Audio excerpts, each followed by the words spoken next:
نصلي ونسلم على الرسول الكريم أما بعد فقد قال الله سبحانه وتعالى في كلامه القديم والفرقان الحميد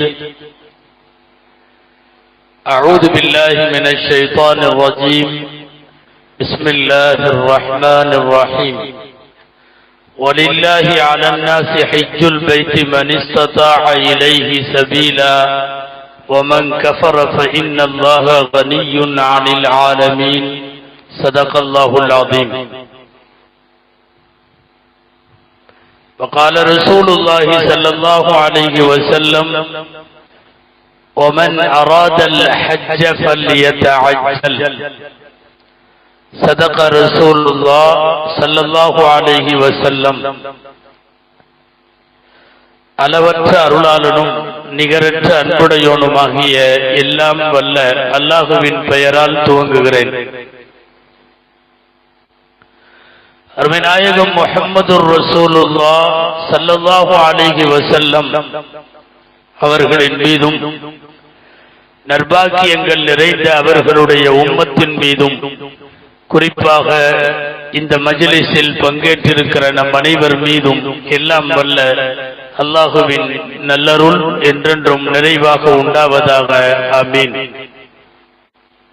சங்கைக்குரிய உலமா பெருமக்கள், மரியாதைக்குரிய இந்த மஸ்ஜிதினுடைய நிர்வாக பெருமக்கள், இவ்வாண்டு பயணம் மேற்கொள்ளுகிற ஹாஜிகள், ஹாஜியாக்கள், வருகை தந்திருக்கிற சகோதரர்கள், உங்கள் அனைவருக்கும் என் ஆரம்பமான அஸ்ஸலாமு அலைக்கும் வரஹ்மத்துல்லாஹி வபரகாத்துஹு.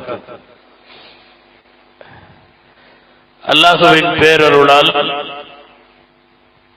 உலகம் முழுக்க ஆங்காங்கே ஹஜ் பயணம் புறப்படுகிற ஹாஜிகளை அழைத்து அவர்களுக்கு ஹஜ் வழிகாட்டுதல் முகாம் நடத்தி அவர்களின் துஆவை கேட்கிற நல்லதோர் நிகழ்வின் வரிசையில் இங்கும் அந்த நிகழ்வு நடைபெறுகிறது. அல்லாஹுவின் பேரருளால் உலகம் முழுக்க பல லட்சக்கணக்கான பேர் பயணப்படுகிறார்கள். இந்த ஆண்டு இந்தியாவிலிருந்து 1,75,000 பேர் ஹஜ் பயணம் புறப்படுகிறார்கள். 1,75,000 பேரில் 1,22,000 பேர் இந்திய ஹஜ் கமிட்டியின் வழியாக பயணம் போகிறார்கள். ஒரு 53,000 பேர் மட்டும் தனியார் ஹஜ் நிறுவனங்கள் மூலமாக ஹஜ் பயணம் மேற்கொள்ளுகிறார்கள். சுமார் 1.25 லட்சம் பேர் இந்திய மண்ணிலிருந்து ஹஜ் பயணம் புறப்படுகிற அத்தனை பேருடைய ஹஜ்ஜையும் அல்லாஹ் கபூல் செய்வானாக. ஆரோக்கியத்தோடு ஹஜ் செய்து சலாமத்தோடு அவர்கள் திரும்பி வரக்கூடிய, பாவங்கள் மன்னிக்கப்பட்ட நிலையில் தாயகம் திரும்பும் தௌஃபீகை அல்லாஹ் அனைவருக்கும் தருவானாக. அன்பானவர்களே, இந்தியாவிலிருந்து இவ்வளவு பேர் ஹஜ்ஜுக்கு போவதாக சொன்னோம். ஒரு வகையிலே நம்முடைய பெருமை, உலகத்திலேயே முதல் ஹஜ் இந்தியாவிலிருந்து செய்யப்பட்டது என்பார்கள் வரலாற்று ஆசிரியர்கள். ஹஜ்ரத் ஆதம் அலைஹிஸ்ஸலாம் இந்தியா மற்றும் இலங்கை பண்டைய ஒருங்கிணைந்த இந்தியாவிலிருந்து தான் அவர்கள் முதலாக ஹஜ்ஜுக்கு போனார்கள். காபத்துல்லாவினுடைய முதல் தவாப் செய்தவர்கள் ஆதம் அலைஹிஸ்ஸலாம் என்கிற அடிப்படையில் முதல் ஹஜ் என்பது இந்திய மண்ணிலிருந்து தான் நடந்திருக்கிறது. இவ்வாண்டு அந்த ஹஜ் பயணத்தை இந்தியாவிலே இருந்து நிறைய பேர் மேற்கொள்ளுகிறார்கள். குடும்பமாய். கொஞ்சம் வருத்தமான விஷயம், பெண்களும் கூட தனியாக பயணப்படுகிறார்கள். இந்த ஆண்டில் கொஞ்சம் அதிகமாய். மஹரம் துணை இல்லாமல் ஹஜ் கடமையே ஆகாது என்றிருந்தாலும் தனியாக போ என்று இந்திய அரசு சொல்லிவிடுகிறது. தனியாக வா என்று இன்றைக்கு இருக்கிற சவுதியும் கூப்பிடுகிறது. இனி என்ன தடை என்று தனியாகவே புறப்பட்டிருக்கிறார்கள். அதிர்ச்சி என்ன தெரியுமா? இந்தியாவில் 5400 பொம்பளைகள் வித்தவுட் மஹரம் ஹஜ்ஜுக்கு போகிறார்கள். மஹரமே இல்லை, தனியாக பயணப்படுகிறார்கள். ஆனாலும் மார்க்க நெறிகளின்படி வாழ முற்படுகிற பெருமக்களுக்கு சொல்லிக் கொள்ளுகிறோம், பெண்கள் தனியாக ஹஜ் செய்வது சரியானது அல்ல. தக்க துணையோடு மட்டும்தான் அவர்கள் பயணப்பட வேண்டும். கைர் அல்ஹம்துலில்லாஹ், ஹஜ் பயணம் நம்முடைய கனவு பயணம். ஹஜ்ஜ ஆசைப்படாதவங்க யாருமே இருக்க முடியாது. இமாம் கஸாலி ரஹ்மத்துல்லாஹி அலைஹி அவர்கள் தங்களுடைய உலக புகழ் பெற்ற யஹ்யாவில் ஒரு செய்தி எழுதுகிறார்கள். அல் ஈமானு மஷ்கூகுன் லிமன் லா யஅஷிகுல் ஹஜ். ஹஜ்ஜுக்கு போகணும்ன்ற ஆசை எந்த முஸ்லிமுக்காவது வரலன்னா அவருடைய ஈமான் சந்தேகமானது என்று எழுதுகிறார்கள். அல்லாஹு அக்பர். இது அதிர்ச்சியான செய்தியும் கூட. யாராவது ஒருத்தருக்கு ஹஜ்ஜுக்கு போகணுங்கிற ஆசை வரலன்னா அவருடைய ஈமான் டவுட்ல இருக்கு. அவர் ஈமான் சரியான விதத்தில் இல்லை என்று சந்தேகிக்கப்படக்கூடிய நிலையில் இருக்கிறது என்பார்கள் இமாம் கஸாலி ரஹ்மத்துல்லாஹி அலைஹி. ஏன்னா சின்ன வயசில இருந்து கிப்லாவை காண வேண்டும் என்பது முஸ்லிம்களின் கனவு. தொழுகுவதற்கு நாம் துவங்கிய அந்த பால பருவத்தில் இருந்தே நம்முடைய வார்த்தை என்ன தெரியுமா?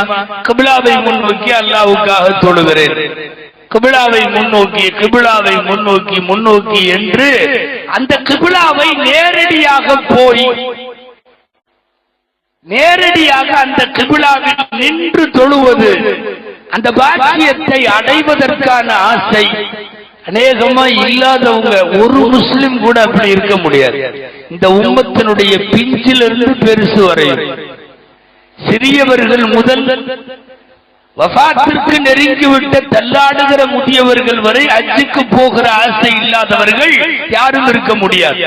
தொழுகைக்கு நிற்கிற போது அதே கிப்லா, ஏதாவது நல்ல காரியங்களை செய்தால் அதே கிப்லா, ஒரு துஆ கேட்பதாக இருந்தால் அதே கிப்லாவை முன்னோக்கி, ஒரு மாப்பிள்ளையை அமர வைக்கிற போது கிப்லாவை முன்னோக்கி, ஒரு குர்பானி பிராணியை அறுக்கிற போது கிப்லாவை முன்னோக்கி, கபரடக்கம் செய்கிற போது மையத்தினுடைய முகத்தை கிப்லாவை முன்னோக்கி, இப்படியே கிப்லாவை முன்னோக்கியே எல்லாவற்றையும் செய்து கொண்டிருப்பவர்களுக்கு அந்த கிப்லால போய் நிக்கணும் இல்லையா? அந்த காபத்துல்லாவினுடைய 4 பக்கமும் சுற்றி நிற்கிறவர்களுக்கு கிப்லா இல்ல.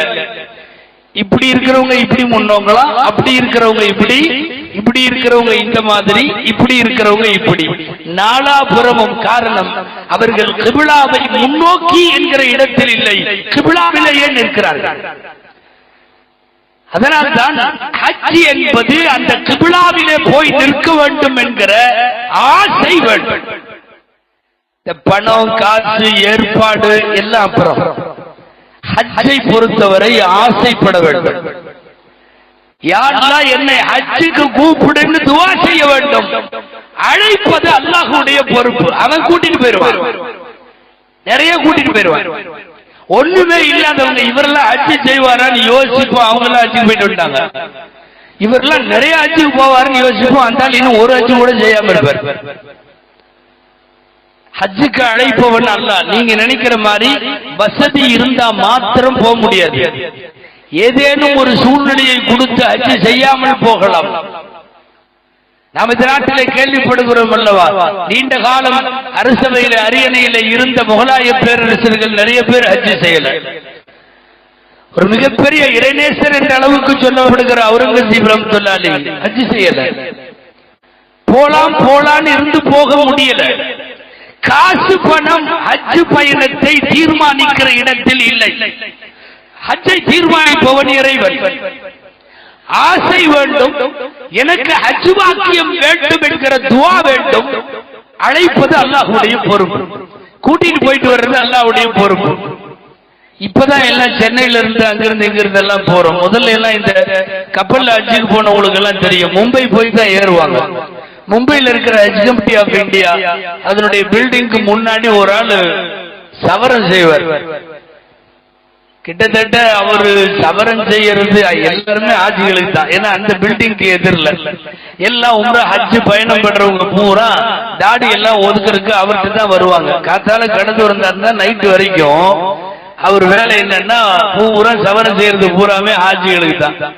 யாரோ ஒருத்தர்கிட்ட சவரம் செஞ்சுக்கிட்டே அவர் பேசிட்டு இருக்கிறப்போ உங்களுக்கு நிறைய சவாபு கிடைக்கும், நீங்க வேற யாரும் பப்ளிக் ஜனங்களுக்கு ஒருத்தருக்குமே சவரம் செய்யற மாதிரியே தெரியல, அத்தனை பேரும் ஹஜ்ஜுக்கு போறவங்க தான், அவ்வளவு பேத்துக்கும் முகம் சவரம் செஞ்சு அனுப்பிச்சு விடுறீங்க, உங்களுக்கு நிறைய சவாபுன்னு அவர் பேசிக்கிட்டே அவர் அந்த பார்பர் அவர் சொல்லியிருக்காரு.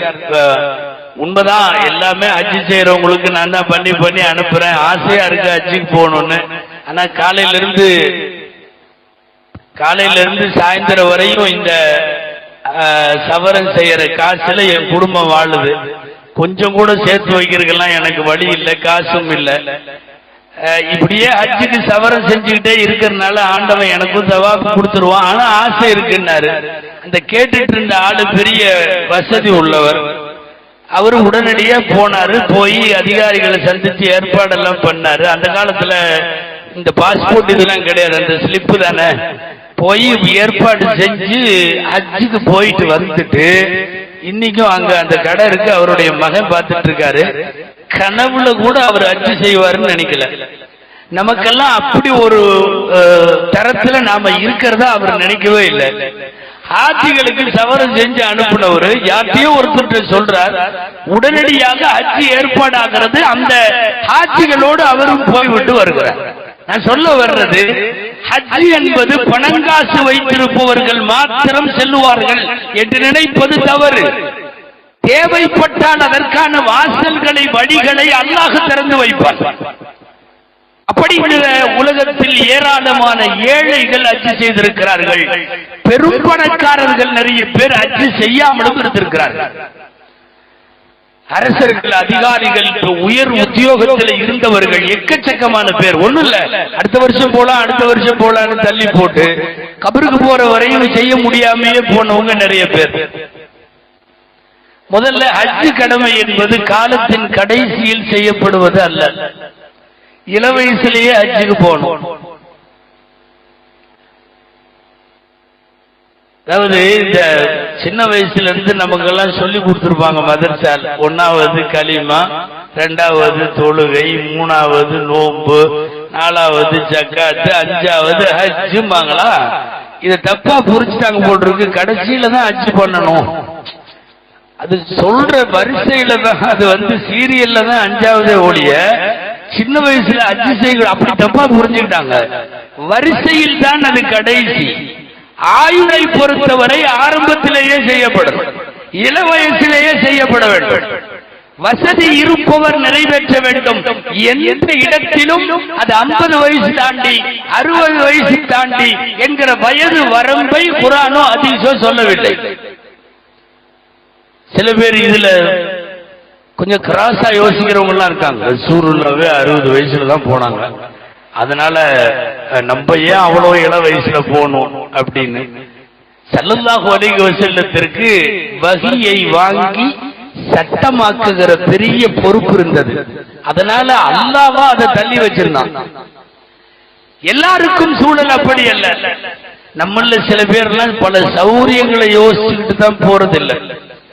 போயிட்டு வந்தா தாடி வைக்கணுங்கிறாங்க, பார்த்துக்கலாம். அப்புறம் போயிட்டு வந்தா தப்பு பண்ண கூடாதுங்கிறாங்க.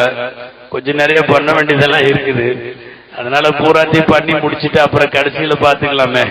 காலம் போன கடைசியில கபரு வான்னு கூப்பிடுறப்போ அந்த டைம் அச்சீவ் பண்ணிக்கலாமேன்ற மாதிரி சில பேர், அதாவது பிளானடாவே தப்பு பண்றதுன்னு முடிவு பண்ணி அதையெல்லாம் முடிச்சதுக்கு அப்புறம் போலாம். ஏன்னா போயிட்டு வந்ததுக்கு அப்புறம் என்னன்னா நம்ம தலைப்பு செய்தி மாதிரி ஆயிடுவோம். ஆஜியாரு பத்தியில அப்படிம்பாங்க. ஏதாவது தப்ப ஊர்ல யார் பண்ணாலும் பெருசு இல்ல, ஆஜியார் பண்ணா அது தப்பு. அஜர்ஜே இப்படி, ஆஜியாரே இப்படி, இந்த ரெண்டு தான் அடிக்கடி வரும். டைட்டில்லையே நின்றுவான். கேபிட்டல் நியூஸ் நம்ம தான். அதனால ஏன் சிக்குவானு சில பேர் எல்லாம் தலைமுடி ஃபுல்லா நிறைக்கிற வரையும் அஜிக்கு பெறப்படுறது இல்லை. இவர் கடைசியில அஜிக்கு போனான்னு பெறப்படுறப்ப மூட்டு வலி, முதுகு வலி எல்லாமே வந்துருது. அதுக்கப்புறம் அவர் வீல் சேர்ல உட்காந்து அரைக்குறையா ஹஜ்ஜி செஞ்சுட்டு வர்ற மாதிரி இருக்கு. நான் சொல்ல வருவது, இளமையில் ஹஜ்ஜி செய்ய வேண்டும்.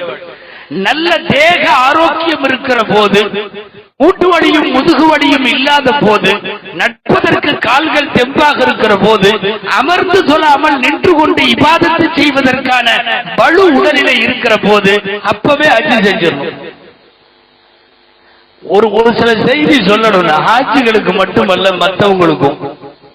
வீடு கட்டிட்டு ஹஜ்ஜுக்கு போலாம், மார்க்கத்தில் அதுக்கு அனுமதி இல்லை. புள்ள காரியத்தை முடிச்சுட்டு ஹஜ்ஜுக்கு போலாம், மார்க்கத்தில் அனுமதி இல்லை. பையன் படிப்பு முடியட்டும் ஹஜ்ஜுக்கு போலாம், மார்க்கத்தில் அனுமதி இல்லை. இதெல்லாம் ஹஜ் பயணத்தை தள்ளி போடுவதற்குள்ள காரணமாக ஏற்கவில்லை இஸ்லாமிய ஷரியத்தில். இன்னொன்னு, ஹஜ் போன்ற பயணங்களில் இபாதத்துல சீனியாரிட்டி கிடையாது. அதாவது சில பேர் சொல்லுவாங்க, என்ன ஹஜ்ஜுக்கு போலையா? இல்ல, இன்னும் வாப்பா போகாம இருக்காரு, அத்தா போகாம இருக்காரு, அவரு போயிட்டா அதுக்கப்புறம் நான் போலான் இருக்கேன்னு மகன் சொல்லுவார். இன்னும் சில பேர், இன்னும் எங்க பெரிய அண்ணன் போகல, பெரிய அண்ணன் போயிட்டாருன்னா நான் அதுக்கப்புறம் போயிருவேன், ஏன்னா அவரே போகாம இருக்கிறப்போ இப்ப நான் போனா என்ன தலை இருக்கிறப்போ வாளுக்கு என்ன அவசரம்ன்ற மாதிரி எல்லாம் பேசுவாங்க. அதனால அண்ணன் போயிட்டாருன்னா அடுத்து நான் போயிருவேன். நல்லா தெரிஞ்சுக்கணும், ஹஜ் போன்ற இபாதத்துகளில் தகப்பனார் முதலில், மகன் இரண்டாவது அப்படிங்கிற சீனியாரிட்டி இல்ல. பெரிய அண்ணன், அப்புறம் இரண்டாவது அண்ணன், அப்புறம் மூணாவது அண்ணன், கடைசியில தான் இவரு அப்படிங்கிற மாதிரி சீனியாரிட்டியும் இல்லை. மார்க்கத்தில் இந்த சீனியாரிட்டிகள் ஒப்புக்கொள்ள முடியாது. நல்லாவே சொல்றேனே. ஃபார் எக்ஸாம்பிள், ஜும்மாவுக்கு பையன் முன் செஃப்ல 12:30 இடம் பிடிச்சு உட்கார்ந்துருக்காரு. மூணாவது செஃப்ல அவங்க அத்தா லேட்டா வர்றாரு 1:15. இந்த முன் செஃப்ல உட்கார்ந்து இருக்கிற மகன் தகப்பனாருக்கு எந்திரிச்சு இடம் கொடுக்க கூடாது, அனுமதி இல்லை. வீட்டில் அந்த மரியாதை கொடுக்கணும், சபையில் அந்த மரியாதை கொடுக்கணும், அதெல்லாம் வேற.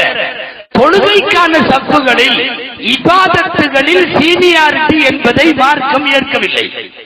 அதனால வாப்பா அச்சுக்கு போனா தான் நான் போகணும், பெரிய எண்ணம் போனா தான் நான் போகணும், அது இல்ல. சரி, ஏன் இபாதத்துல சீனியாரிட்டி இல்ல? இபாதத்துல ஏன் சீனியாரிட்டி இல்ல? ரொம்ப சிம்பிள். மவுத்துல சீனியாரிட்டி இல்ல.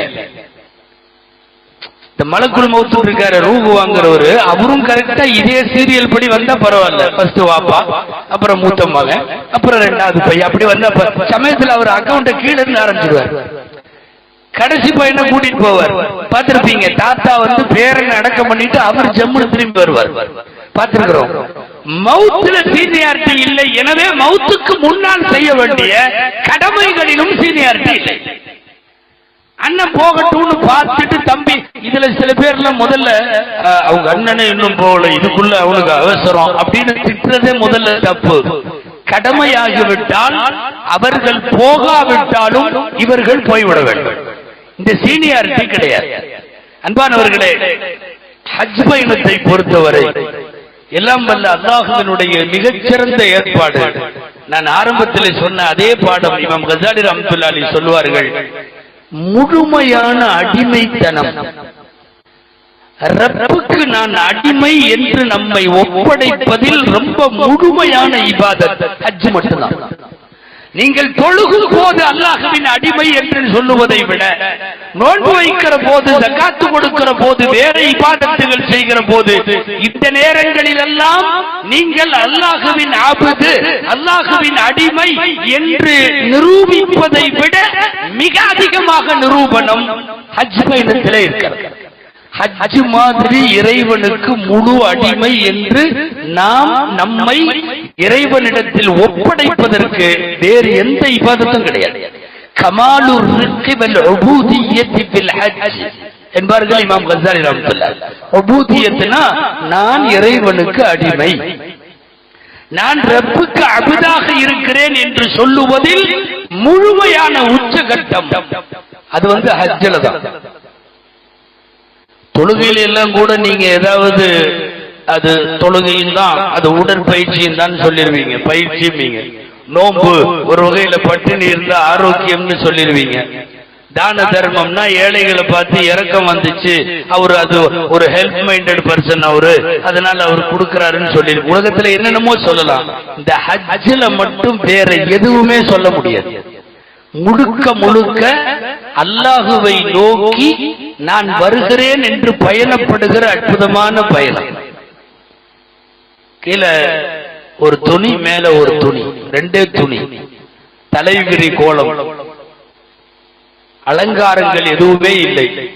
கிட்டத்தட்ட கபருக்கு பயணப்படுறப்பவும் மொத்தம் 3 துணி தான் கபர்ல, இல்லையா? கஃபன் செய்யறது தெரியுமில்லங்க, ஆணுக்கு 3 துணி, பெண்ணுக்கு 5 துணி, இல்லையா? இந்த 2 துணி கீழே 1 மேல 1, அப்புறம் 1 சேர்த்து ரோலா சுத்துற ஒரு துணி. இதை தவிர வேற ஒண்ணும் இல்லை. அந்த துணியோடு லப்பைக் அல்லாஹும்ம லப்பைக், ரப்பே நான் உன்னிடத்தில் வந்து விட்டேன். இதுதான் கமாலுல் உபூதியத் என்று சொல்லுவார்கள். அல்லாஹ்வின் அடிமை என்று சான்று பகருகிற உச்சகட்டமான வெளிப்பாடு இந்த பயணம். அது இஹ்ராமில் தெரியும், தல்பியாவில் தெரியும். கிட்டத்தட்ட மௌத்தா போற மாதிரி தானே சொல்றாங்க ஹஜ் பயணத்தை. அதனால தானே பயணம் சொல்லிட்டு போறோம், அதனால தானே கடனை கொடுத்துட்டு போறோம், அதனால தானே பொறுப்பு கேட்டு போறோம், எல்லா ஏற்பாடுகளையும் செஞ்சு முடிச்சுட்டு போறோம். திரும்பி வரலாம், வராமல் இருக்கலாம். இந்த காலத்தில் கூட வருவதற்கான வாய்ப்புகளை அதிகமாக வைத்திருக்கிறோம். ஒரு நேரத்தில் யோசிச்சு பார்த்தா கப்பல்ல ஹஜ்ஜுக்கு போனவங்க இங்க யாராவது இருக்கீங்களா? கப்பல்ல போனவங்க யாரும் இல்ல. ஒரு நேரத்தில் அப்படி மாச கணக்கில் பயணம், மும்பையில இருந்து மாச கணக்கில். அவருக்கு சமயத்தில் எங்கேயாவது கடல்ல உட்கார்ந்து லெட்டர் எழுதுவார் வீட்டுக்கு. லெட்டர் வர்றதுக்குள்ள ஆஜியாரே திரும்பி வந்துருவார். அவ்வளவு நேரம் ஆகும். சமயத்தில் அங்க ரூபு போயிடும். பெரிய மருத்துவ வசதிகள்லாம் இருக்காது. இன்னைக்கெல்லாம் ஏதாவது ஆச்சுன்னா உடனே ஐசியூல அட்மிட் பண்ணி உங்களை ஆளை ரெடி பண்றாங்க. கப்பல்ல போகிற போது பெரிய வசதி எல்லாம் இல்லை. அவர் வஃபாத்தாயிருவாரு. கப்பலின் ஒரு தளத்துல தொழ வைப்பார்கள். ஜனாசாவை மேல் தளத்துல தொழுக வச்சு கப்பல்ல கட்டி கபர்ல வைக்கிற மாதிரியே பிஸ்மில்லாஹி அல்லாஹு அக்பர்னு கடல்ல இறக்குவாங்க. எங்கேயும் ஊர்ல கொடுத்து அடக்கம் பண்றதெல்லாம் இல்ல. ஹாஜி கப்பல்ல போறப்ப வழியில இறந்துட்டா பிஸ்மில்லாஹி அல்லாஹு அக்பர்னு போட்டுருவாங்க. அது கடல் வாழ் உயிரினங்களுக்கு தீனியாகிவிடும். இன்னும் சொல்ல போனா அவர் இறந்து ஹஜ்ஜெல்லாம் முடிஞ்சு கூட போன ஆஜிகள் திரும்பி வர்றப்பதான் தெரியும் ஆஜியார் மவுத்து, போனவர் மவுத்து. இன்னைக்கு மாதிரி உலகம் இல்லையே. இன்னைக்கெல்லாம் வாட்ஸ்அப், பேஸ்புக், ரூபு போக போகவே போயிட்டு இருக்குதுன்னு எழுதுறானுவோ. நம்ம பசங்க இன்னும் போகவெல்லாம் இல்ல, போயிட்டு இருக்கிறதெல்லாம் அனுப்புறான். ஒவ்வொரு ஸ்டெப்பா அநேகமா இன்னும் சில நிமிடங்கள் ஸ்டெப் பை ஸ்டெப்பா ரூபு போகுது. இப்போ பூரா வாட்ஸ்அப்ல ரூபு போகுது. கப்பல்ல ஹஜ்ஜில அன்னைக்கு பயணப்பட்டவங்க இந்த மாதிரி கடுமையான சிரமத்தில். இன்னைக்கு அந்த மாதிரி இல்ல, ஓரளவு பயணங்கள் லகுவாக்கப்பட்டிருக்கிறது. லப்பைக் அல்லாஹும்ம லப்பைக், யா அல்லாஹ் இதோ நான் உன்னிடத்தில் வந்து விட்டேன் என்று இறைவனிடத்தில் நம்மை ஒப்படைக்கிறார். லப்பைக்கு தான் அர்த்தம். லப்பைக்குன்னா என்ன தெரியுமா? இந்தா வந்துட்டேன், என்னைய ஒப்படைச்சிட்டேன், என்னை எடுத்துக்கோ, டோட்டல்லி சரண்டர் அப்படின்னு அர்த்தம். நீங்க லப்பைக்கு அர்த்தம் சொன்னா முழுமையாக சரணாகதி அடைதல், சரண்டர். அல்லாஹ் லப்பைக் அல்லாஹும்ம லப்பைக். ஹஜ்ஜுக்கு போறவங்க மாத்திரம் கொஞ்சம் கையை தூக்குங்களேன் இந்த ஆண்டு. மாஷா அல்லாஹ். ஹஜ் பயணம் உங்கள் எல்லோருடைய ஹஜ்ஜையும் அல்லாஹ் கபூல் செய்வான். நாங்களும் தான் வர்றோம். நம்முடைய எல்லோருடைய ஹஜ்ஜையும் அல்லாஹ் கபூல் செய்வான். தல்பியா மட்டும் ஓதுவோம். லப்பைக் அல்லாஹும்ம லப்பைக் لبيك لا شريك لك لبيك إن الحمد والنعمة لك والملك لا شريك لك لبيك اللهم لبيك لبيك لا شريك لك لبيك إن الحمد والنعمة لك والملك لا شريك لك لبيك اللهم لبيك لبيك لا شريك لك لبيك إن الحمد والنعمة لك والملك لا شريك لك. تلبية நான் இதோ வந்து விட்டேன் என்று அல்லாஹ்விடத்தில் நம்மை ஒப்படைப்பது. அதனால ரொம்ப சாதாரணமான வாக்கியமா அதை நினைக்கவே கூடாது. தல்பியா எப்ப ஓதுனாலும் 3 தடவை ஓதணும், ஒரு தடவை ஓதக்கூடாது, 3 தடவை ஓதணும். தல்பியா என்ன காரணத்தை கொண்டும் ஸ்டாப் பண்ணக்கூடாது. சலாம் சொன்னா கூட தல்பியா ஓதிட்டு இருக்கிறவரு பதில் சொல்லக்கூடாது. அதை விட முக்கியம், தல்பியா சொல்லிட்டு இருக்கிறவருக்கு மற்றவங்க சலாமே சொல்லக்கூடாது. தல்பியாவுக்கென்று இவ்வளவு உயர்ந்த சட்டங்கள் இருக்கிறது. எல்லா நேரங்களிலும் 2 ஸ்டெப் தான். இங்கிருந்து உம்ராவுக்கு கிளம்பும் போது தல்பியா காபாவை பார்த்த உடனே ஸ்டாப் ஆயிரும். காபால ஃபர்ஸ்ட் தவாப் ஆரம்பிக்கிறோம்ல, ஆரம்பிக்கிறப்ப ஸ்டாப் ஆயிரும். திரும்ப ஹஜ்ஜுக்காக நம்ம இஹ்ராம் கட்டுவோம், ஷைத்தானுக்கு முதல் கல் எறியறப்ப தல்பியா ஸ்டாப். அதுவரையும் மினாவில், மக்காவில், மினாவினுடைய மைதானங்களில், அரபாவில், முஸ்தலிஃபாவில், எல்லா இடத்திலையும் ஹாஜியினுடைய வார்த்தை தல்பியா தான். ரொம்ப உச்சகட்டமான திக்ர் ஏதாவது சொல்லுங்கன்னு கேட்டா ஹாஜிக்கு தல்பியா தான் திக்ர். தல்பியாவை மீறி ஒன்றும் இல்லை.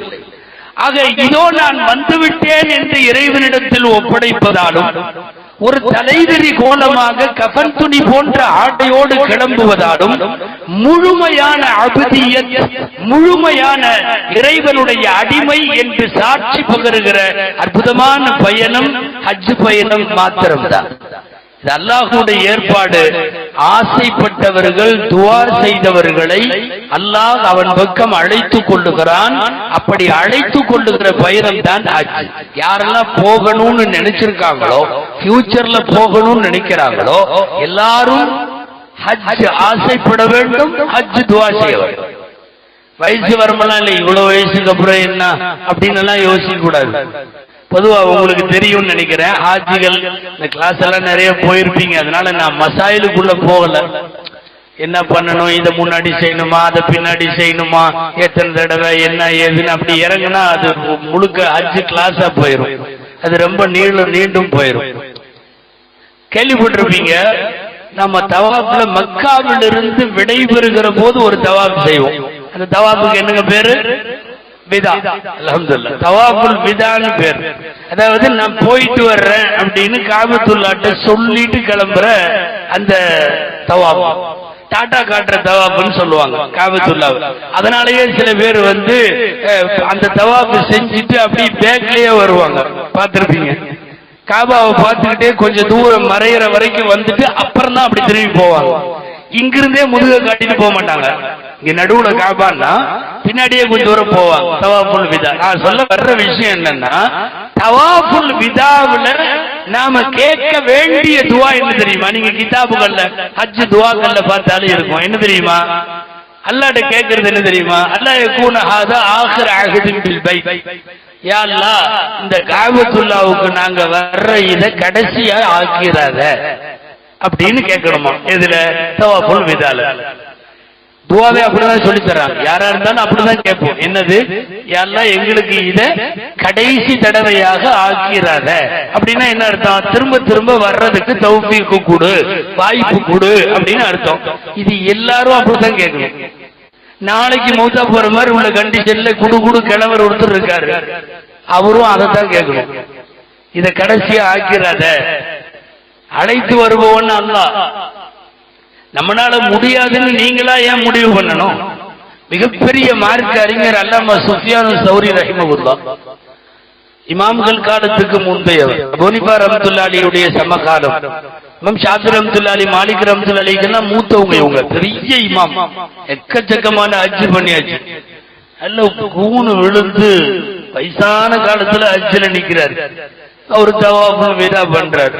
விதாவை முடிச்சிட்டு அங்க துஆ கேட்டிருக்காரு. அல்லாஹும்ம லா தஜஅல் ஆகிர ஹாதா ஸஃப்ரி அஹதன் பில் பைத்தி. யா அல்லாஹ், எனக்கு இந்த பிரயாணத்தை கடைசியா ஆக்கிறாரு. 90 வயசுக்கு மேல இருக்கும்னு நினைக்கிறேன். நல்ல கிழவர் கேட்டுட்டு இருக்காரு. இந்த பக்கத்துல இருந்தாருல ஒருத்தர், அவரு கேட்டிருக்காரு, இத்தனை வயசாச்சு, இவ்வளவு அச்சும் பண்ணிட்டீங்க, அப்புறம் இதுக்கப்புறம் என்ன இதை கடைசி ஆக்கிறதுன்னு கேக்குறீங்க அப்படின்னு. சுஃபியானு சௌரி ரஹ்மத்துல்லாஹி அலைஹி அவன்கிட்ட சொன்னாங்களா, அந்த ஆள்கிட்ட, நீ சொல்லாத, அத 10 வருஷத்துக்கு முன்னாடி நான் இப்படி துவா செய்யறப்போ உன்ன மாதிரியே ஒருத்தர் பக்கத்துல நின்றுட்டு உங்களுக்கு தான் வயசு நிறைய ஆச்சல்ல, நிறைய ஆச்சு பண்ணிட்டீங்கல்லன்னு கேட்டான்.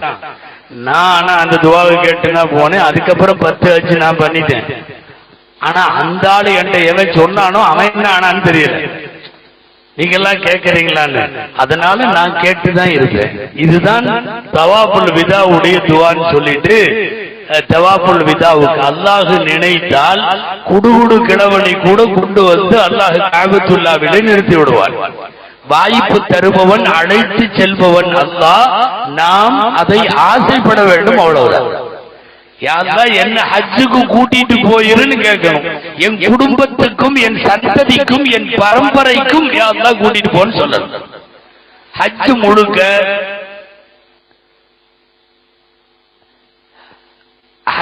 முழுக்க அம்ர தஅபுதி என்று சொல்லுவார்கள் மார்க்க அறிஞர்கள். அதாவது வழிபாடு சார்ந்த விஷயம், அறிவு சார்ந்தது அல்ல, வழிபாடு சார்ந்தது. ஏன், எதற்கு, எப்படி, எதனால், எதற்காக எந்த கேள்வியும் இல்லாமல் ஹஜ் நடைபெறும். எதனால் சுற்றுகிறீர்கள்? அல்லாஹ் ரசூல் சொன்னார்கள், சுற்றுகிறோம். ஏன் தொங்கோட்டம் ஓடுகிறீர்கள்? தெரியாது. அல்லாஹ் ரசூல் சொன்னார்கள், செய்கிறோம். சைத்தானே அங்க இல்ல, ஒரு தூணை வச்சுக்கிட்டு சைத்தானுக்கு கல் எடுத்து அடிக்கிறீங்களே, ஏன் அடிக்கிறீர்கள்? தெரியாது. அல்லாஹ் ரசூல் சொன்னார்கள், நாங்கள் செய்கிறோம். 25 லட்சம் பேர் ஒரு மைதானத்தில் ராத்திரி ரோட்ல படுத்து கிடக்குறீங்க, ஏன் இப்படி கிடக்குறீங்க? அல்லாஹ் ரசூல் சொன்னார்கள், நாங்க படுத்து கிடக்கிறோம். காரண காரியங்களை கேட்காமல், அது குறித்து வினாக்கள் எழுப்பாமல் செய்வது ஹஜ்.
لا إله إلا الله وأكبر هذه الدعوة التامة.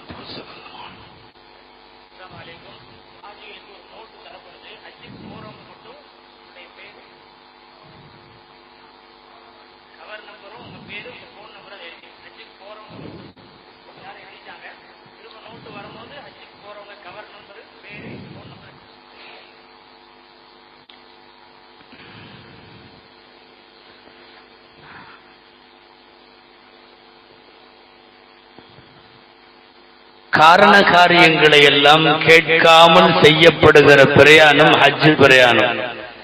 என் அறிவுக்கு புரிஞ்சாதான் நான் ஹஜ் செய்வேன்னா ஹஜ்ஜில் எந்த அமலும் செய்ய முடியாது. தவாஃபில தொடங்கி எல்லாமே தவாஃபு, சஇ, Safa Marwa, Mina, Arafa, Muzdalifah, Jamarat அத்தனையும் அறிவுக்கு அப்பாற்பட்டது. அறிவில விளங்கினா தான் சொன்னா ஹஜ்ஜுக்கே போக முடியாது. சஃபா டு மர்வா ஓடுறாங்க, ஏறத்தாழ ஒரு 700 metre. Safa to Marwa 1/2 kilometre. ஆஜிகள்லாம் மெயினா இப்ப இருந்தே நடக்க ஆரம்பிச்சிருக்கணும். நீங்க இங்கிருந்தே நடந்து பழகினா தான் அங்க போய் நடக்க முடியும். ஒரே ஒரு தடவை சஃபா டு மர்வா 700 மீட்டர் 7 தடவை திரும்ப திரும்ப அடிச்சீங்கன்னா 7 49 கிட்டத்தட்ட 5 கிலோமீட்டர். ஒரு சைக்கு 5 கிலோமீட்டர் பண்ணணும். 5 கிலோமீட்டர் நடக்கணும். 5 கிலோமீட்டர்னா இங்கிருந்து உங்கட வரை வருமா? 5 கிலோமீட்டர் ஒரே ஒரு சாய்க்கு எவ்வளவு நடக்கணும்னு யோசனை பண்ணீங்க. இப்பவே நடந்தா மட்டும்தான் முடியும். அங்க திடீர்னு எல்லாம் நடக்க முடியாது. சஃபா மர்வா நான் சொல்ல வந்தது, ஏன்பா ஓடுறீங்க? ஆஜிகள்கிட்ட கூப்பிட்டு கேளுங்க, எதுக்கு ஓடுறீங்க? இது சைல ஓட சொல்லியிருக்காங்க. அது முன்னாடி இப்ராஹிம் அலைஹிஸ்ஸலாம் மனைவி ஹாஜரா அம்மா அவங்க கையில குழந்தைய வச்சுக்கிட்டு அவங்க தண்ணி இல்லாம இங்கிருந்து அங்க ஓடினாங்க, அங்கிருந்து இங்க ஓடினாங்க. அல்லாஹ் ஓட சொல்லிட்டான், அதனால நாங்களும் அதே மாதிரி அங்கிருந்து இங்கிருந்து அங்க ஓடுறோம்னு சொல்லிட்டு ஓடுற ஆளு தண்ணி பாட்டில் கையிலேயே வச்சிருப்பாரு இல்லையா? அந்த அம்மா தண்ணி இல்லாம ஓடினாங்க. சரி, நம்ம இன்னைக்கு காரணம்லாம் கிடையாது. அவங்க அன்னைக்கு ஓடினாங்க, நீ இன்னைக்கு ஃபுல்லா தண்ணி கையில இருந்தாலும் நீ ஓடு.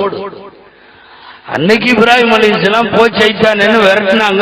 அவன் ஆள் இருக்கானோ இல்லையோ, அந்த இடம் அப்படி இருக்கு, நீ அடி, அங்க கல் அடி. ஸல்லல்லாஹு அலைஹி வஸல்லம் போய் அங்க காலையில சூரியன் உச்சமாகிற சூரிய உச்சம் ஜவால்ல இருந்து சூரியன் மறையிற வரையும் அங்க உட்கார்ந்து இருந்தாங்க. நானும் அங்க போய் உட்கார்றேன். காரண காரியம் கேட்க கூடாது. இதுக்கு ரொம்ப மிகச்சரியான ஒரு வார்த்தை இருக்கிறது. என்னன்னா, ஹஜ்ரத் உமர் ரலியல்லாஹு அன்ஹு ஹஜ்ருல் அஸ்வத் கல்ல முத்தமிடுற இடத்துல சொல்லுவாங்கல்ல, அலமு அன்னகி ஹஜருல் லா தன்ஃபஉ வ லா ததுர். எனக்கு நல்லா தெரியும், நீ எனக்கு பிரயோஜனமும் தர முடியாத, தொந்தரவும் தர முடியாத ஒரு கல்லு. நீ கல்லுதான், நீ ஒண்ணு என்ன டிஸ்டர்ப் பண்ணவும் முடியாது, எனக்கு நன்மை செய்யவும் முடியாது.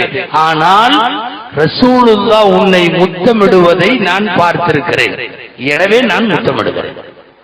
நீ ஏப்பா முத்தம் கொடுக்கிற?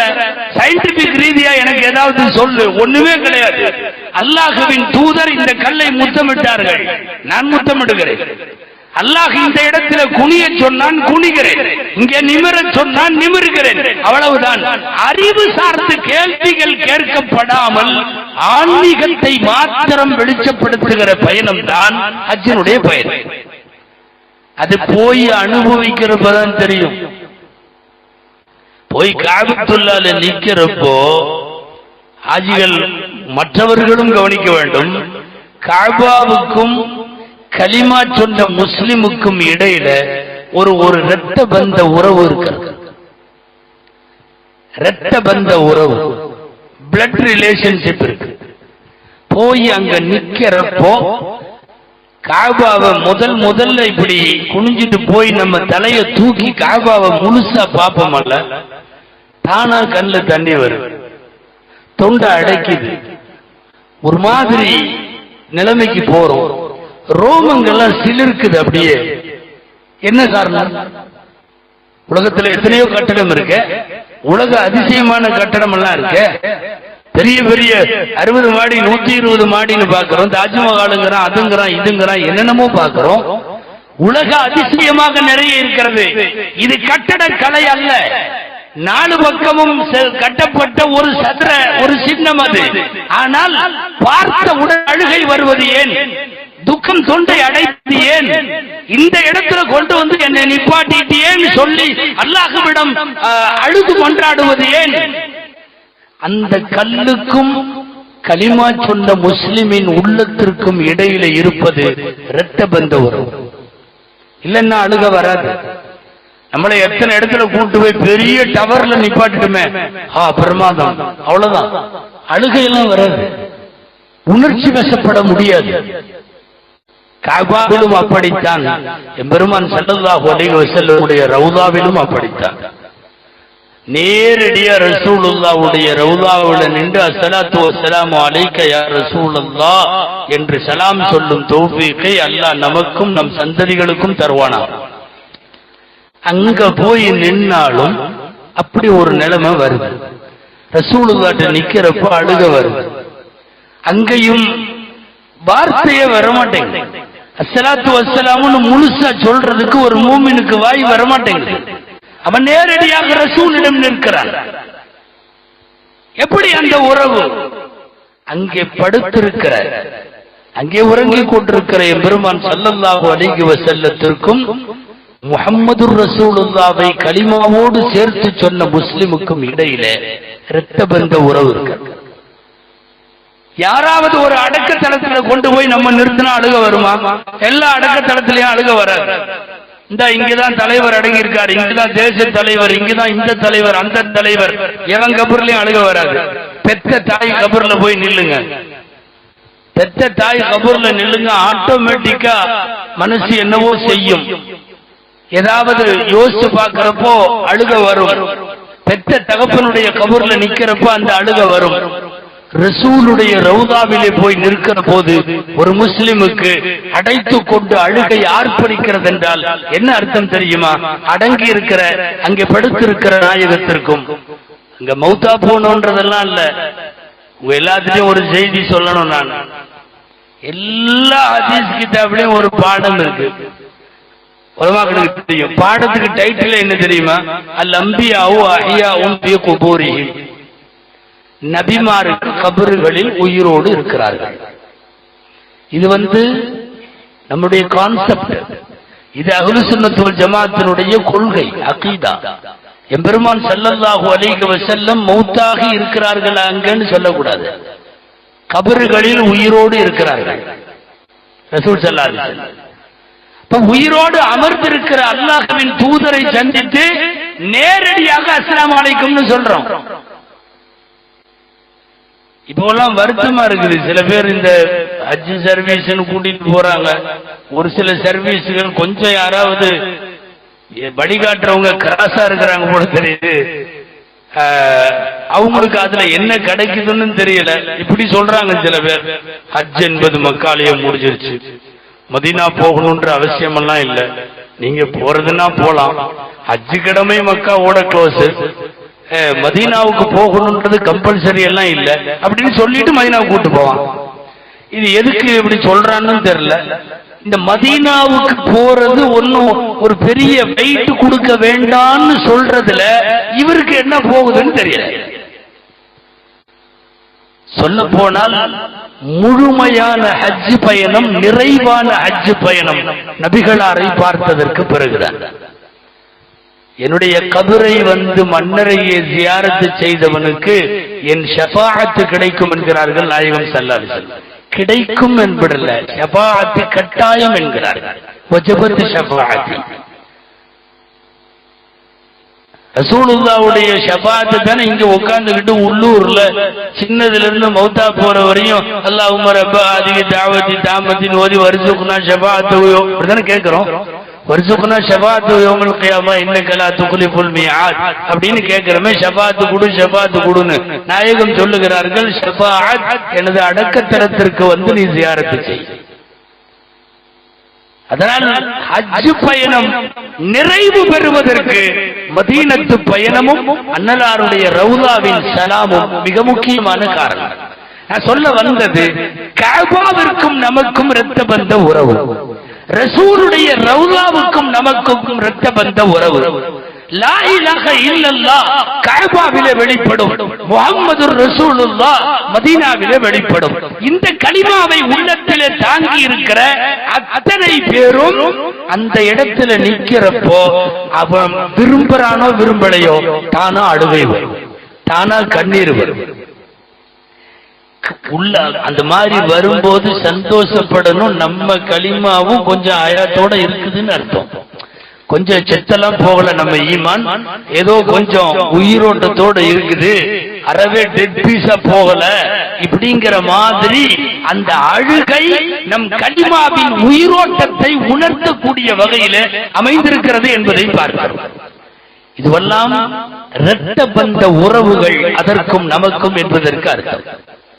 அதனால ஹஜ் கடமைக்குள்ள நம்ம யோசிச்சோம்னா அல்லாஹு அக்பர், உலகத்தில் ஏராளமான அற்புதங்களின் அணிவகுப்பு ஹஜ்ஜினுடைய பயணம்.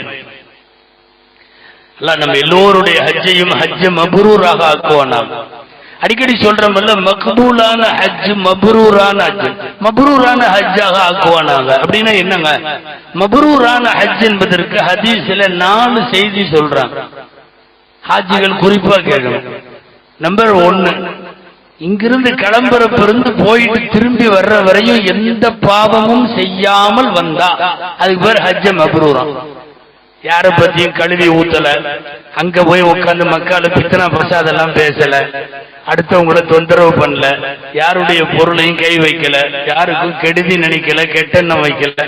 இங்கிருந்து கிளம்புனதுல இருந்து போயிட்டு திரும்பி வர்ற வரையும் சில பேர் அங்க வந்து சண்டையெல்லாம் போட்டுட்டு இருப்பாங்க, பயங்கரமா இருக்கும். அல்லாவே அவன் சைத்தான் நம்ம ஒரு முடிவோட பாவத்தை எல்லாம் முடிச்சுட்டு வர்றதுன்னு போவோம், அவன் ஒரு முடிவோட அங்க வந்திருப்பான். என்னன்னு இவரை ஏதாவது பண்ணி தான் அனுப்பணுங்கிற மாதிரி அப்படி நிறைய சண்டையெல்லாம் போடும். இங்க ஏர்போர்ட்ல பாத்தீங்கன்னா ரெண்டு இப்படி ஒட்டிட்டு போவோம், ஒரே கவர் இப்படி போவோம். திரும்பி இறங்கி வரும்போது அவர் அந்த வாசல்ல வர்றாரு, இவன் இந்த வாசல்ல வர்றான், ரெண்டு வேற வேறையா வரும். அங்க எல்லாம் நடந்திருக்குதுன்னு அர்த்தம். எந்த பாவமும் இல்லாமல் ஹஜ் திரும்பி வந்தால் அது ஹஜ்ஜ மப்ரூர். இது நம்பர் 1. இரண்டாவது அர்த்தம், ஹஜ்ஜ மப்ரூர் என்பதற்கு இன்னொரு அர்த்தம். அந்த கிளாஸ் உங்களுக்கும் வரும், எல்லாரும் அங்க பார்க்க வேணாம், கொஞ்சம் இங்க பாருங்களேன், நானும் முடிக்க போறேன். ஏன்னா அது வந்த உடனே சரையல்னு திரும்புறாங்க, கொஞ்சம் கஷ்டமா இருக்கு. அன்பானவர்களே, இரண்டாவது முகஸ்துதியோ பெருமையோ அடுத்தவங்களுக்கு காட்டுறதோ இந்த கொஞ்சம் ரொம்ப தரமட்டமான நோக்கம் எதுவும் இருக்கக்கூடாது. இப்போ அப்படியெல்லாம் சில பேர்லாம் கிளம்புறான், என்ன ஹஜ்ஜுக்கு போயிட்டீங்க, சும்மா கேட்டுக்கிட்டே இருக்கானுங்க, ஹஜ்ஜுக்கு போலியா ஹஜ்ஜுக்கு போலியா, போயிட்டு வந்துடுறேன். இப்படி போறது சில பேர். போலான்ட்டு தான் அந்த சம்மந்தி போன வருஷம் போயிட்டு வந்துட்டாங்க, அது நாமளும் போக வேண்டியதா இருக்கு. அதாவது அவங்க போனதுனாலதான் இவர் போறாரு போல் இருக்கு. போன வருஷம் சம்மந்தி போயிட்டு வந்திருப்பாங்க, இந்த வருஷம் இவர் கிளம்புவார். இந்த ஹஜ்ஜுடைய நோக்கம் எந்த முகஸ்துதிகளும் வேற எதுவும் இல்லாத மாதிரி இருக்கணும். இதுதான் ஹஜ்ஜ மப்ரூருக்கான இரண்டாவது அர்த்தம். நான் 4 அர்த்தம் தான் சொல்ல போறேன், எதுக்கும் முடிஞ்சா கடைசியில கேட்டு பார்க்கலாம் திரும்ப. மூணாவது, அன்பானவர்களே, மூணாவது பியூர் ஹலாலான காசுல மட்டும் ஹஜ்ஜுக்கு போயிட்டு வந்தா அந்த ஹஜ்ஜுக்கு பேரு ஹஜ்ஜ மப்ரூர். தப்பான காசுல, ஏன்னா ஒரு ஹதீஸ்ல இப்படியே வருதுங்க, ஒருத்தர் வந்து வருமானம் சரியில்லாத காசுல ஹஜ்ஜு பயணத்துக்கு கிளம்பி எஹராம் கட்டும் போது அந்த எஹராம புடிச்சு மூஞ்சி நல்லா எரிவான்னு வருது. நீயும் உன் எஹராமும் நீயே வச்சுக்கோ அப்படின்னு சொல்லி நல்லா பாதுகாக்கணும். அதனால ஹஜ்ஜுக்கு கிளம்புற காசு எல்லாமே பியூரான ஹலாலான நம்ம சம்பாத்தியமா இருக்கணும். இதுல வட்டி லோனு அது இது கண்ட காசெல்லாம் வந்து நுழையக்கூடாது. இது மூணாவது ஹஜ், மூணாவது கருத்து ஹஜ்ஜ மப்ரூர் என்பதற்கு. ஹஜ்ஜ மப்ரூர் என்பதற்கு 4வது ஒரு அர்த்தம். இன்னும் சொல்ல போனா 3 அர்த்தத்தை விடவும் சிறந்த அர்த்தம் இந்த 4வது அர்த்தம் தான். ஹஜ்ஜ மப்ரூர் என்ன? ஹஜ்ஜ மப்ரூர்னா போயிட்டு வந்த பிறகு முன்னாடி இருந்த வாழ்க்கையை விட ஒரு நல்ல மாற்றம், மார்க்க ரீதியான முன்னேற்றம் ஹஜ்ஜுக்கு போயிட்டு வந்த பிறகு ஒருத்தர் இருந்துச்சுன்னா அவர் ஹஜ்ஜ மப்ரூர்னு அர்த்தம். இதுதான் இருக்கிறதுலயே ரொம்ப பெஸ்ட் மீனிங். எதுக்கு? ஹஜ்ஜ மப்ரூருக்கு. நமக்கே நல்லா தெரியும், போறதுக்கு முன்னாடி இருந்ததை விட போயிட்டு வந்ததுக்கு அப்புறம் அவருடைய அமலில், அவரின் தீனில், அவருடைய இபாதத்தில் மார்க்க ரீதியான முன்னேற்றங்கள் இருக்குமானால் அதுக்கு பேர் ஹஜ்ஜ மப்ரூர். இப்போலாம் நிறைய பேர் உம்ராவுக்கு சும்மா தடுக்கி விழுந்தா உம்ரா. எங்க அவர் உம்ரா போயிட்டார், ஃபேமிலியோட போயிட்டார், குடும்பத்தோட போயிட்டார், மே மாசம் போயிட்டார், எல்லாம் போயிட்டு நிறைய வர்றாங்க, எந்த சேஞ்சும் இல்லை. அவர் வந்தும் ஃபஜ்ர் தொழுக வர்றதில்லை, அவர் வந்தும் ஜமாத்துல எல்லாம் கலந்துக்கிறது இல்லை, எல்லா தொழுகையினுடைய ஜமாத்துகள் எல்லாம் நிக்கிறது இல்லை. அது என்னன்னே தெரியல. போயிட்டு வந்த பிறகு உள்ள வாழ்க்கை போவதற்கு முன்புள்ள வாழ்க்கையை விட கொஞ்சமாவது மாறணும். இல்ல முதல்ல எல்லாம் தாடி இருக்காது, இப்ப தாடி வச்சிருக்க. முதல்ல எல்லாம் 5 நேரம் தொழு வர மாட்டாரு, இப்போ 5 நேரம் வர்றாரு. முதல்ல கொஞ்சம் அப்படி இப்படி காசெல்லாம் வாங்கிட்டு இருந்தாரு, இப்ப அதெல்லாம் வாங்கறது இல்ல, அவர் கரெக்டா இருக்காரு. இப்படி வந்ததற்கு பிறகான வாழ்க்கையில் ஒரு முன்னேற்றம் இருக்க வேண்டும். எங்களுக்கு தெரியும், உண்மையாகவே சொல்லுகிறேன், பொய்யல்ல. உலமாக்கள் நிறைய அறிவார்கள். தமிழ்நாட்டில் ஒரு காலத்துல ஹஜ்ஜுக்கு போனவங்க நிறைய பேர். அவர் ஆலிமெல்லாம் இல்ல, சாதாரண ஆளா இருப்பார், மளிகை கடை வச்சிருப்பாரு, விவசாயியா இருப்பார். நான் சொல்றது கப்பல்ல ஹஜ்ஜுக்கு போனவங்க ஒரு காலத்துல போயிட்டு வந்து மௌத்தா போற வரையும் தஹஜ்ஜத்தை விடாம தொழுதவங்க நிறைய பேர் இருக்காங்க தமிழ்நாட்டில். மௌத்தா போயிட்டு வந்த பிறகு மௌத்தா போற வரையும் முந்தின செப்பல காம் சொல்ற இடத்துல நிப்பாங்க. இன்னைக்கும் அன்பானவர்களே சில கிராமங்கள் இருக்கிறது, அந்த காலத்துல ஹஜ்ஜி செஞ்சுட்டு வந்தவங்க ஊர்ல மழை இல்லைன்னா அந்த ஆஜியார ஊரோடமா அழைச்சிட்டு போய் ஈதுகா தொழுகிற இடத்துல அவரை நிக்க வச்சு மழைக்காக துவா செய்ய சொல்லுவாங்க. வரும்போது எல்லாம் நினைஞ்சுக்கிட்டே திரும்பி வருவாங்க. சில ஊர்களில் அப்படி ஆஜியார்கள் இருந்தார்கள். பெரிய ஆலிமெல்லாம் இல்லை, மிகப்பெரிய கல்வி ஞானம் அதெல்லாம் ஒண்ணு இல்லை. ஹஜ்ஜுக்கு போயிட்டு வந்த பிறகு அந்த வாழ்க்கையில் ஒரு மாற்றம் ஏற்பட்டிருக்க வேண்டும்.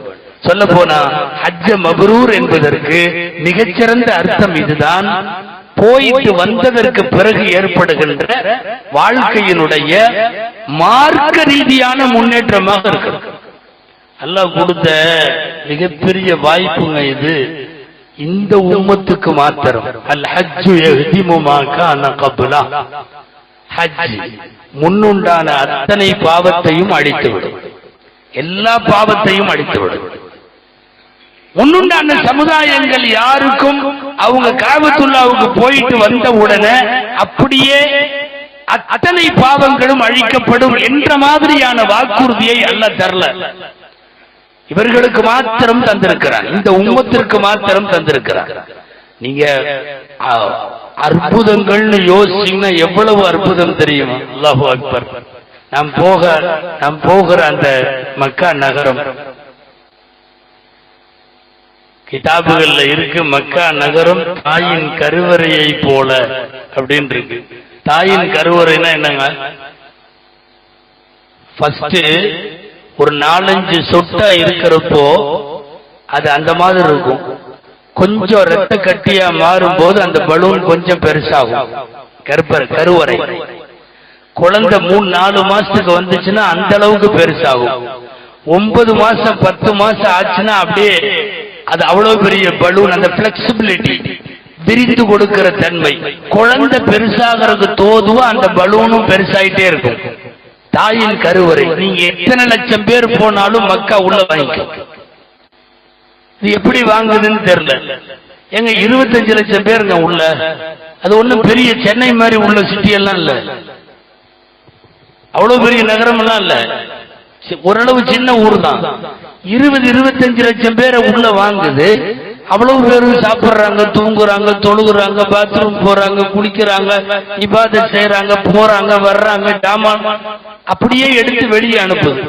நான் சும்மா இத விளங்குறதுக்காக சொல்றேன். ஃபார் எக்ஸாம்பிள், நீங்க கோயம்புத்தூர்ல ஒரு அரசியல் கட்சி மாநாடு நடக்குது, ஒரு 2 லட்சம் பேர் 2 லட்சம் பேர் மட்டும் கூட்டுற ஒரு மாநாடு கோவையில நடுவுல சிட்டியில எங்கேயாவது ஹவுஸ் பார்க்ல நடக்குதுன்னு வச்சுக்கோமே. காந்திபுரம் வரையுமே பஸ் வராது, எங்கேயாவது இறக்கி விட்டுருவான், அந்த பக்கம் இறக்கி விட்டுருவான். என்ன இறங்கு, இங்கேயே இறங்க, கணபதிக்கு மேல போவாது இறங்குன்றான். இல்லாட்டி இந்த பக்கம் எங்கேயாவது இந்த கடைசியில இறக்கி விட்டுருவான். என்ன சிட்டிக்குள்ள எல்லாம் போக முடியாதுன்ற ஒரு 2 லட்சம் பேரை உள்ள வாங்கறதுக்குள்ள கோயம்புத்தூரை அல்லோல கல்லோல பண்ணிடுவானுங்க. சாப்பிடுறதுக்கு கடை கிடைக்காது, இது கிடைக்காது, அங்க மூடிடுவோம், இங்க மூடிடுவோம். என்னென்ன 25 லட்சம் பேர் சைலண்டா உள்ள போ, அது மக்கா வாங்கிக்கும். அது தாயின் கருவறை. நீங்க அறிவு சார்ந்து யோசிச்சீங்கன்னா இந்த ஊருக்குள்ள எப்படி இத்தனை லட்சம் பேர் உள்ள போறாங்க, எப்படி வெளியே வர்றாங்க, நீங்க யோசிக்கவே முடியாது. 25 லட்சம் பேர் கடந்த ஆண்டுகள்ல உள்ள ஹஜ்ஜில யோசிச்சு பாருங்க. மக்கா மாத்திரமல்ல, நாம் தவாப்பு செய்கிற அந்த தலம் இருக்கிறது இல்லையா, மத்தாப்னு சொல்றோம்ல, அத்தனை லட்சம் பேரை உள்ள வாங்க. நீ போய் ஏதாவது டேப் வச்செல்லாம் அளந்து நீ சொன்னீங்கன்னா இவ்வளவு நிக்க முடியாதுன்னு சொல்லிடுவீங்க. அளந்தீங்கன்னா எவ்வளவு பேர் உள்ள போனாலும் அது வாங்கிக்கும். தாயின் கருவறையை போல் உலகத்திலேயே குச்சி இல்லாத போலீஸ் அங்க மட்டும்தான் இருக்கு, கையில தடி இல்லாத போலீஸ். இங்கெல்லாம் முகுக்கு அத்தா பெரிய தடி. ஒரு போலீஸ் கையில தடை இல்லைங்க. 25 லட்சம் பேரை உள்ள எடுத்து அவங்கள கண்ட்ரோல் பண்ணி, ஆல்மோஸ்ட் கெட்ட வார்த்தை பேசாத போலீஸும் அங்கதான் இருக்கு. ஹாஜி ஹாஜி ஹாஜி இந்த சத்தம் தான், வேற சத்தமே இல்லை. இங்க நம்ம ஊர்ல எல்லாம் ஆறாங்கலிமால் இருந்து ஆரம்பிப்பாங்க. நீங்க ஏதாவது இப்படி போக கூடாத பாதையில போனாவோ, நோ என்ட்ரியோ, நோ பார்க்கிங்கோ, என்னமாவது பண்ணாலும் களிமால தான் ஆரம்பிப்பாங்க. கெட்ட வார்த்தை இல்ல, கையில குச்சி இல்ல. இதுக்கு 25 லட்சம் பேருக்கு லட்சக்கணக்கான போலீஸ் எல்லாம் அங்க இல்ல. சும்மா அவ்வளவு பெரிய இதுல ஒரு 10 பேர் நிக்கிறாங்க, அங்க 10 பேர், இங்க 10 பேர் நிக்கிறாங்க. மக்கா தாயின் கருவறையை போல் உலகத்தை உள்ளே வாங்கிக் கொள்ளும். சொல்லிட்டே போலாம். ஹஜ்ஜிலே நாம் காணக்கூடிய அனைத்தும் அற்புதம்.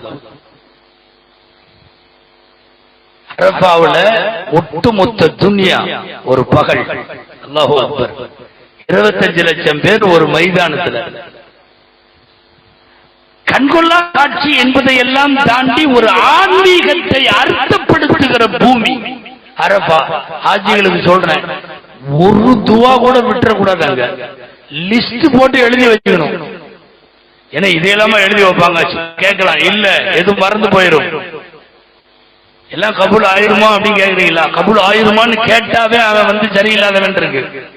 நான் அப்படியே சொன்னேன், சுஃபியானு தௌரி ரஹிமகுல்லான்னு ஒரு பெரிய ஆலிம், அதான் கடைசி 90 வயசுலயும் கேட்டாருன்னு சொன்னேன் தவாப் பத்தி.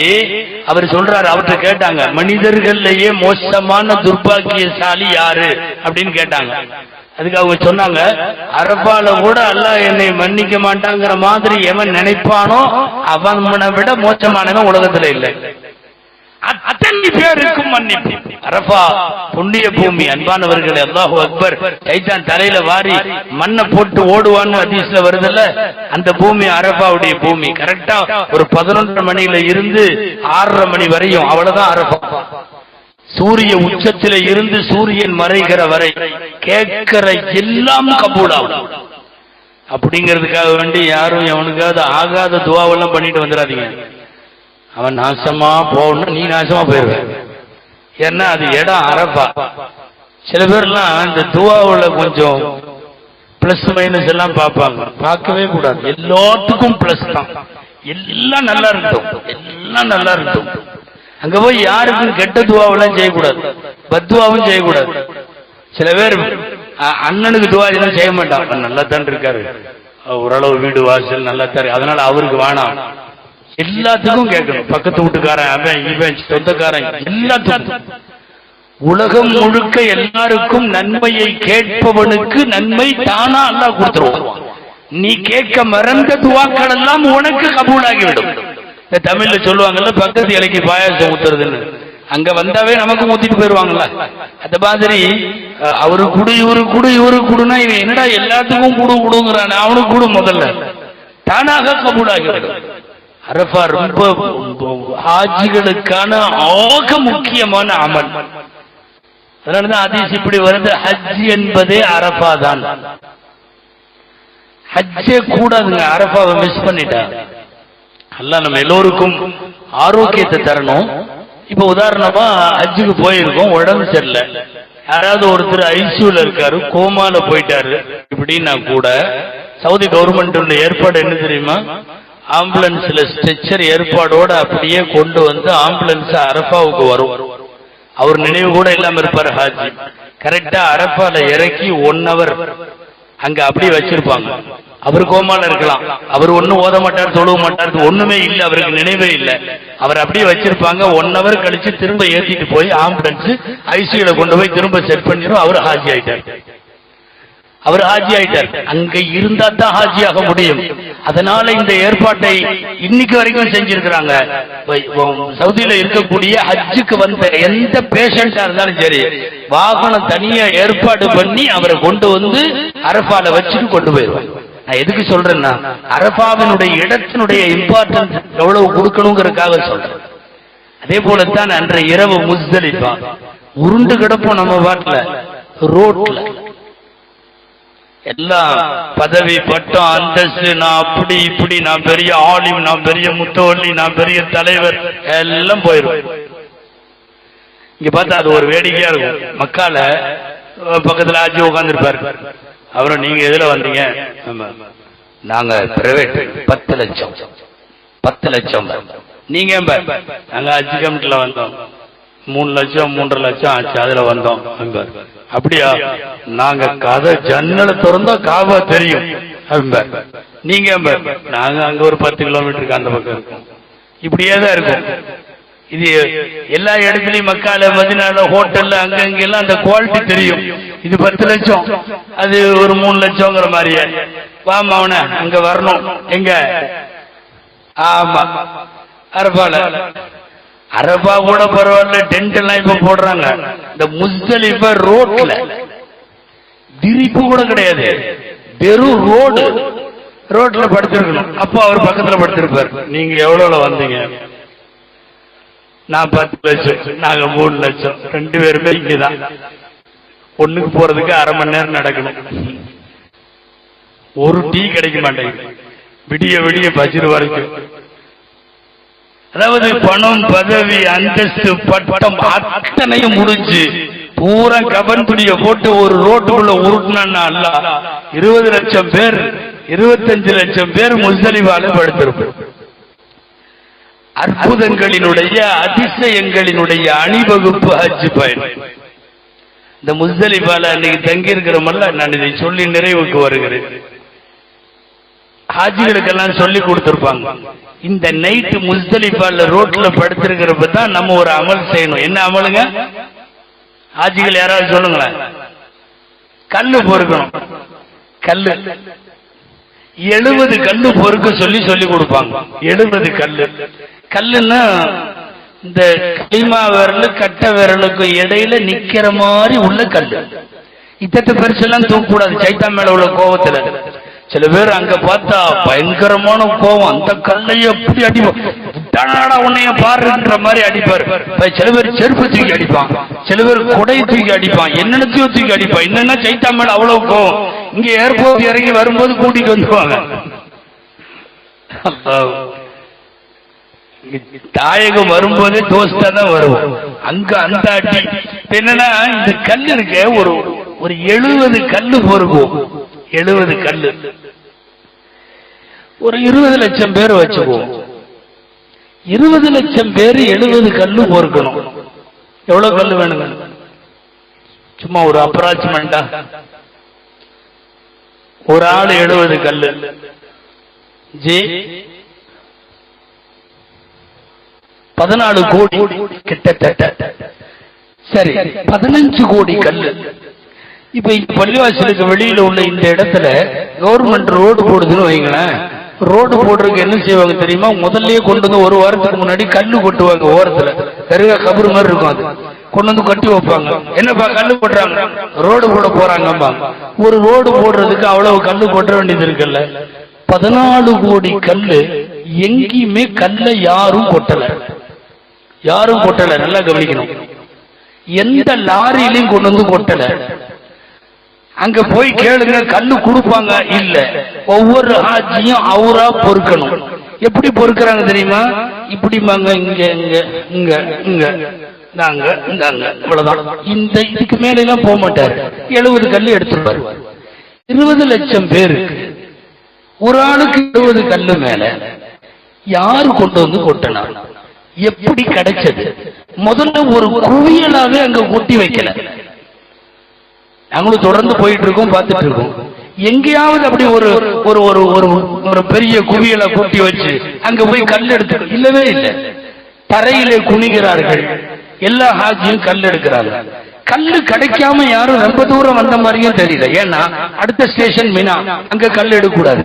இந்த பக்கம் அரபா, கல் எடுக்கக்கூடாது. கல் எடுக்கிற இடமே எதுதான்? முஸ்தலிஃபான்ற அந்த இடம் மட்டும். எப்படி கிடைக்கிறது? அன்பானவர்களே, ஹஜ் என்பது அதிசயங்களின் அணிவகுப்பு. அல்லாஹ்வை சத்தியம் என்று விளங்க, இஸ்லாத்தை தான் சத்தியம் என்று விளங்குவதற்கான மிகச்சிறந்த பல்வேறு காட்சிகள் ஹஜ்ஜிலே உண்டு.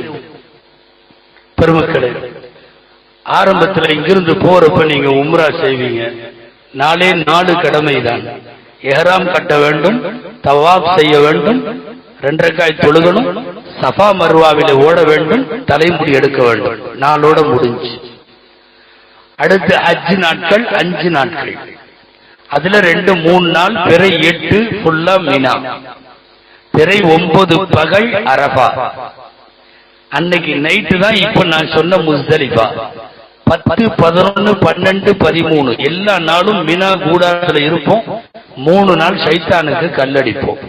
ஹஜ் இதோடு நிறைவாகிவிடும். இதை அடுத்து மதீனா, எம்பெருமான் ஸல்லல்லாஹு அலைஹி வஸல்லம் உறங்கிக் கொண்டிருக்கிற புனித பூமி. உலகத்துல எனக்கு மௌத்த கூடுன்னு எப்பவுமே யாரும் கேட்கவே கூடாது. அல்லாஹ் எனக்கு மௌத்த கூடுன்னு. ஆனா மதீனால மௌத்த கூடுன்னு கேட்கலாம். அது அப்படிப்பட்ட சலுகை உள்ள பூமி.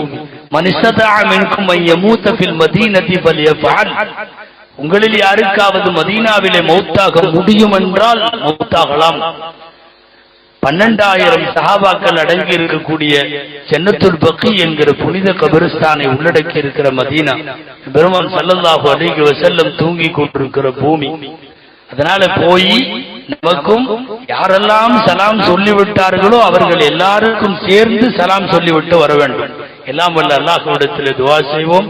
அல்லாஹ் நம் ஹஜ் பயணத்தை லகுவாக்கி தருவானாக. பாவங்கள் மன்னிக்கப்பட்டு அன்று பிறந்த பாலகனை போல் அல்லாஹ் திரும்ப கொண்டு வந்து சேர்ப்பானாக. புனித மதீனாவில் பெருமானார் ஸல்லல்லாஹு அலைஹி வஸல்லம் அவர்களையும் ஜன்னத்துல் பக்கீலே அடங்கி இருக்கக்கூடிய புனிதர்களையும் ஜியாரத் செய்யும் நல்ல தௌஃபீகையும் அல்லாஹ் நம் அனைவருக்கும் தந்தருள்வானாக. ஜஸாக்குமுல்லாஹு கைரா வ ஆகிரு தஅவானா அல்ஹம்துலில்லாஹி ரப்பில் ஆலமீன். அஸ்ஸலாமு அலைக்கும் வ ரஹ்மத்துல்லாஹி வ பரகாத்துஹு.